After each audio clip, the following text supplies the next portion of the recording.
أهلا وسهلا بكل متابعي نيوز 24 مع برنامجكم حكايات سمر. دلوقتي نقدر نقول باي باي مرتضى منصور بعد قفل باب الترشح لانتخابات رئاسة نادي الزمالك من غير ما يترشح المستشار ولا حد من عياله كمان. حالة التخبط اللي خلقها مرتضى منصور بنادي الزمالك وبعد عمليات الإحلال والتجديد اللي وقعت الفريق تحت شعار اللي مش عاجبني يمشي.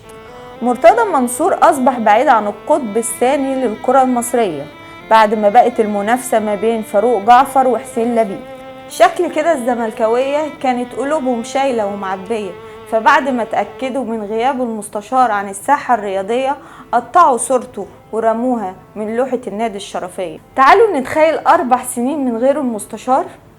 يا ترى الزمالك هيحقق إنجازات ولا اللي جاي هيبقى زي اللي فات؟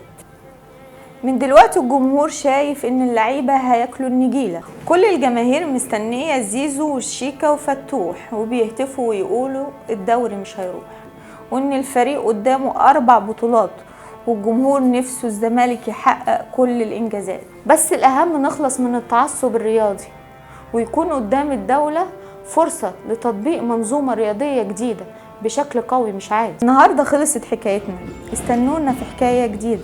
سلام. يا ليالي عودي تاني.